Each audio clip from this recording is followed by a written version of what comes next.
Et si la clé de l'avenir de l'informatique se trouvait dans la nature et dans des mathématiques très anciennes? C'est l'idée assez folle derrière un tout nouveau plan pour un ordinateur quantique. Un plan radical qui pourrait bien résoudre le plus gros problème du domaine. Allez, c'est parti, on décortique tout ça. Mais avant toute chose, il faut qu'on se pose la question essentielle. Pourquoi est-ce qu'on n'a pas encore, là, tout de suite, des ordinateurs quantiques surpuissants qui changent le monde? En fait, la réponse tient en un seul problème fondamental et c'est ce qu'on va voir ensemble. Voilà le grand écart de la tech en ce moment. D'un côté, on a les machines d'aujourd'hui, qu'on appelle NISQ. Pensez à des prototypes hyper fragiles, instables et finalement assez limités. Et de l'autre côté, eh bien c'est le rêve, le saint Graal, des ordinateurs qui se corrigent eux-mêmes, qui sont robustes et d'une puissance inimaginable. Le fossé entre les deux est juste gigantesque. Alors pour bien piger la solution qu'on va explorer, il faut d'abord bien comprendre le problème. On va identifier l'ennemi numéro 1. Et dans le monde quantique, le grand méchant de l'histoire, c'est le bruit et les erreurs qui en découlent. On est en plein dedans dans cette ère NISQ. Ça veut dire quantique, bruité à échelle intermédiaire. Concrètement, même les bêtes de course de Google ou d'IBM, eh bien, ce sont des machines NISQ. Elles sont puissantes, c'est sûr, mais leur potentiel est sans cesse plombé par ce fameux problème de bruit. Voilà le cœur du problème. Imaginez un peu.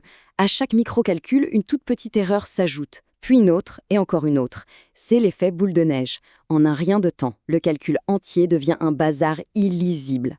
Le but du jeu, c'est de trouver un moyen de faire le ménage, de gommer ces erreurs plus vite qu'elles ne s'installent. Et c'est là que ça devient vraiment intéressant. Face à ce mur, une nouvelle approche a germé. Une idée complètement différente. Plutôt que de juste faire plus gros, plus complexe, et si on s'inspirait de la nature pour concevoir un ordinateur capable, en quelque sorte, de se guérir lui-même? Au centre de cette nouvelle architecture, on trouve un chiffre, juste un chiffre, 377. Et non, ce n'est pas un numéro de loto, ce chiffre est absolument central, c'est la clé de voûte de tout le design. Bon, évidemment, la question qui vient tout de suite, c'est pourquoi 377? Qu'est-ce qu'il a de si spécial? Et la réponse, elle est assez fascinante. Elle nous fait voyager entre la technologie du futur et des maths vieilles comme le monde. Alors, tenez-vous bien, 377, c'est le 14e nombre de la suite de Fibonacci. Oui, oui, cette fameuse suite qu'on retrouve absolument partout dans la nature, dans les tournesols, les coquillages, les pommes de pin. L'idée de ce plan, issu des travaux de Jean-Claude Pérez, c'est que si cette harmonie fonctionne pour la nature, pourquoi ne fonctionnerait-elle pas pour organiser et protéger des qubits? Ok, maintenant qu'on a posé les bases, entrons un peu dans le vif du sujet. Ce concept, il tient sur 4 grands piliers, 4 briques essentielles qui, une fois assemblées, forment une machine pensée pour anéantir le bruit. Le premier pilier, c'est la structure même de l'ordinateur, le plan d'architecte, si l'on veut. Il faut imaginer une sorte de squelette fractal, une grille magnifique et complexe qui découle de règles mathématiques très simples. Ça, c'est le sablier de Pérez, et c'est la carte qui dit où chaque qubit doit être placé.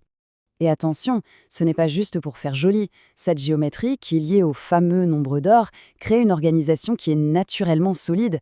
Les qubits sont placés de manière espacée, un peu comme une distanciation sociale, pour éviter qu'ils ne se contaminent avec des erreurs. Et en plus, sa symétrie parfaite introduit un concept super puissant, la dualité.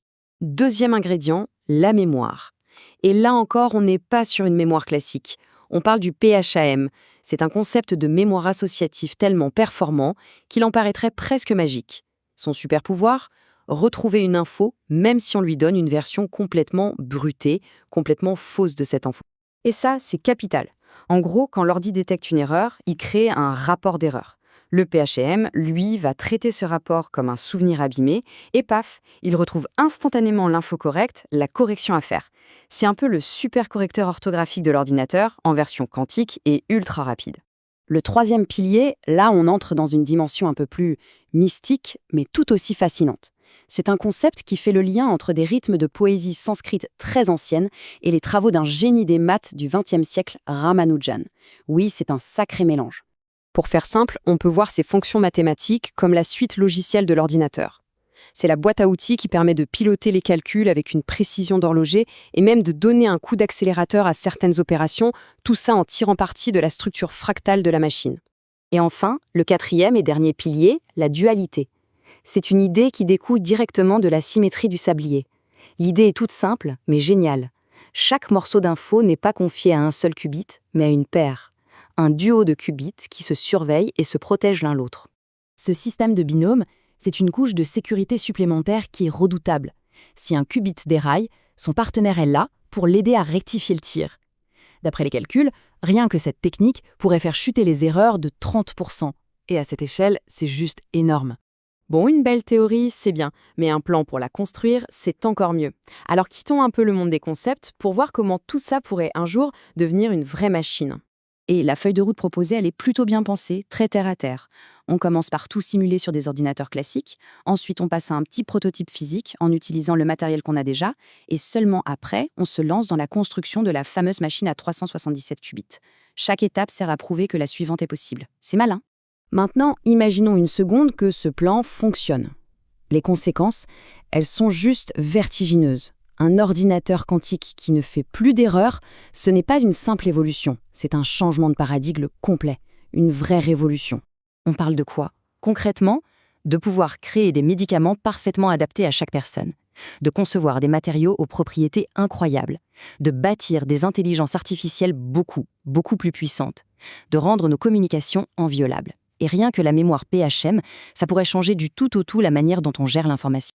Alors évidemment, gardons la tête froide. Tout ça est très récent, ça date de 2025. Le concept doit encore être validé, critiqué, testé par toute la communauté scientifique. C'est le processus normal.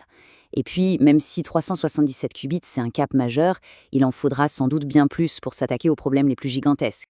On va se quitter sur cette idée, qui est quand même assez poétique, non? L'idée que des motifs que nos lointains ancêtres ont vus dans la nature et que des mathématiques très anciennes pourraient être la solution pour construire la machine la plus complexe de l'histoire.